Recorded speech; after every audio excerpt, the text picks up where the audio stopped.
রাধে রাধে বন্ধুরা, জয় গৌর জয় নিতাই। আজকে তোমাদের আবার কিছু একটু বলবো। আজকে মঙ্গলবার, ঠাকুর একটু দর্শন করাবো তোমাদের। আজকে মঙ্গলবারে হয়তো ভিডিওটা এদিক ওদিক হয়ে যেতে পারে ছাড়ার জন্য। আজকে মঙ্গলবার তোমাদের বলছি, আজকে বজরংবলীর পুজো করেছি, তাই তোমাদের একটু ঠাকুর দর্শন করিয়ে দিচ্ছি। ঠাকুর দর্শন করো তোমরা, তারপর তোমাদের সঙ্গে কিছু কথা বলবো যেগুলো খুবই গুরুত্বপূর্ণ বিষয়, জীবনে চলার পথে ভীষণ উপকারিতা, ভীষণ প্রয়োজনীয়, যেগুলো তোমাদের জেনে রাখা খুবই ভালো বলবো। একটু তোমরা দেখো, ঠাকুর দর্শন করিয়ে দিই তোমাদের, তোমাদের ভালো লাগবে। এই দেখো, আজকে আমার গোপাল সাজু পুজো করেছে। আমার পুজো হয়ে গেছে, তাই আমি একটু প্রসাদে চাপা দিয়ে দিয়েছি। আরতি হয়ে গেছে।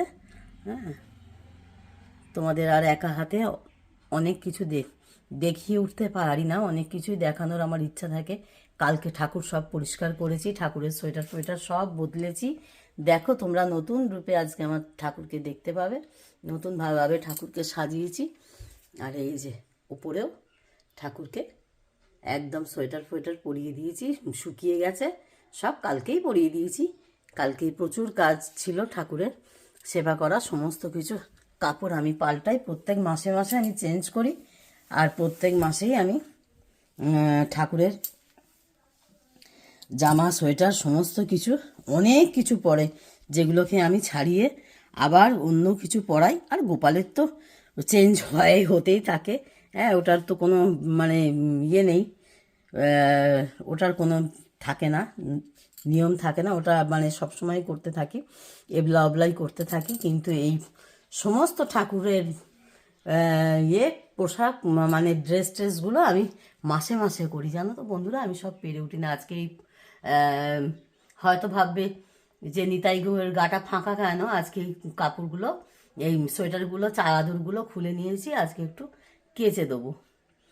আজকে একটু কেচে দেবো, ওই জন্য একটু খুলে নিয়েছি। আসল বিষয় তোমাদের একটু কথা বলি তোমাদের সঙ্গে। আজকে তোমাদের বলবো যে ধর্ম নিয়ে তো কথা বলি।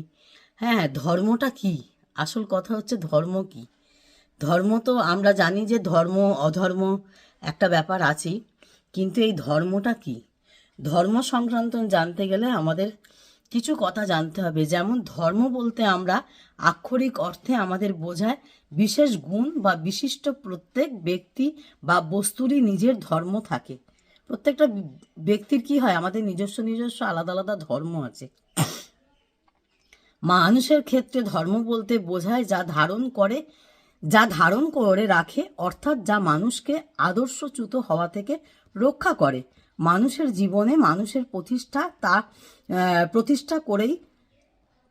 করে তাকেই ধর্ম বলে।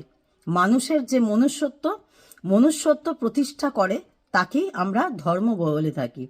হ্যাঁ, বিবেকানন্দের মতে ধর্ম এমন একটি ভাব যা পশুকে মনুষ্যত্বে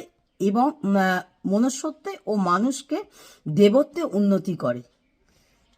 মানুষের মধ্যে দেবত্ব প্রথম থেকেই আছে, তার বিকাশই ধর্ম। ধর্ম মানে কেবল পুজো অর্চনা, শাস্ত্রপাঠ, তত্ত্বকথা কিংবা মতবাদ নয়, বরং ধর্ম মানে আদর্শ স্বরূপ হওয়ার চেষ্টা করা।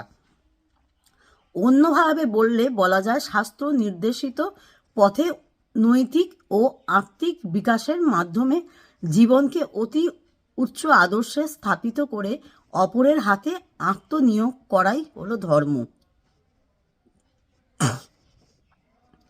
শুনলে বন্ধুরা, আমি খুব একটা ভিডিও বড় করব না, আমি আজকে শুধু এটা ধর্ম নিয়েই বললাম। আবার পরবর্তী পার্টে তোমাদের অধর্ম নিয়ে বলবো, সেটা তোমরা শুনতে থাকো, তাহলে তোমাদের ভালো লাগবে। ভিডিও ছোট না করলে তোমাদেরও অসুবিধা হবে। ততক্ষণ রাধে রাধে, জয় গৌর জয় নিতাই। আমি পরবর্তী পার্টে তোমাদের অধর্ম নিয়ে বলবো, সেটা তোমরা শুনতে থাকো। আশা করি তোমাদের সকলের ভালো লাগবে। ততক্ষণ জয় গৌর জয় নিতাই, রাধে রাধে।